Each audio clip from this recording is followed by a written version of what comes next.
Begum Rokeya university রংপুরে জাল সনদপত্র দাখিল করে কর্মকর্তা কর্মচারী চাকরি করতেছেন, এই অভিযোগের প্রেক্ষিতে কমিশনের নির্দেশক্রমে দুদক রংপুর থেকে একটা টিম এখানে একটা অভিযান পরিচালনা করে।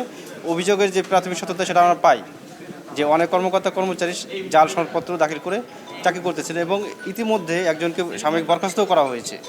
আমরা এই জাল সনদপত্রের বিষয়টা আমরা সনদপত্রগুলো সংগ্রহ করব এবং সংশ্লিষ্ট ডিপার্টমেন্টে ভেরিফাইড করার পরে আমরা রিপোর্ট লিখব।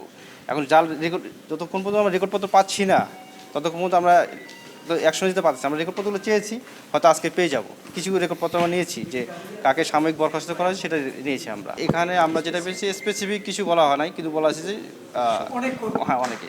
আমরা ইঞ্জিনিয়ারিং সবার রেকর্ডপত্র দেখতেছি, যারা সাসপিসিয়াস মনে হচ্ছে তাদেরকে আমরা দেখতেছি। আমরা এই রেকর্ডপত্রগুলো পাওয়ার পর কমিশন বরাবর পূর্ণাঙ্গ রিপোর্ট দিয়ে দেবো। এখন শিক্ষকদের অভিযোগ আমরা স্পেসিফিক এখন পাইনি। আপনাদের কাছে যদি থাকে এরকম আমাদের তথ্য দিতে পারেন, আমরা এনকোয়ারি চালু করব বা তার বিরুদ্ধে আমরা খুঁজে দেখব।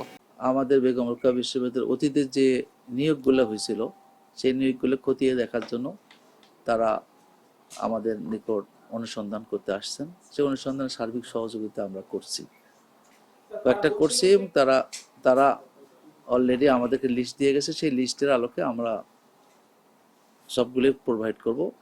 আর ম্যাক্সিমাম অরিজিনাল ফাইল তো তাদের কাছে আছে, আমাদের কাছে কিন্তু আগেই তো আমি আসার আগেই তাদের দুদকের মামলার যে যারা সংযুক্ত ছিল তাদের সমস্ত ফাইল কিন্তু দুদকের মধ্যেই আছে।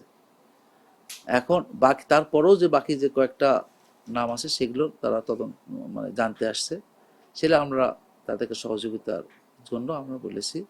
মানে তারা এটা আসার পরে আমরা কয়েকটা তাদেরকে সরজমিনে দেখাইলাম, সেটা তাদেরকে আমরা প্রোভাইড করলাম। আর বাকিগুলো তো একটু ফাইল বের করতে সময় লাগবে, করতে করতে আমরা আজকেই বিকেলে বা কালকের মধ্যে তারা পেয়ে যাবে।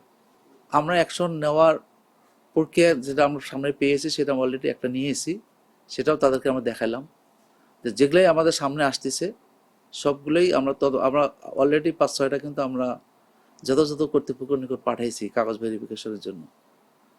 কাগজ ভেরিফিকেশন আসার পরেই আমরা সেই অ্যাকশনগুলো নিতে পারি।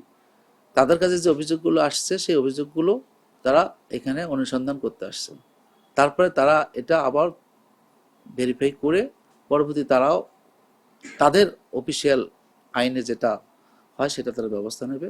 এ ব্যাপারে আমাদের সহযোগিতা চেয়েছে, আমরা 100% সহযোগিতা করার জন্য প্রস্তুত আছি।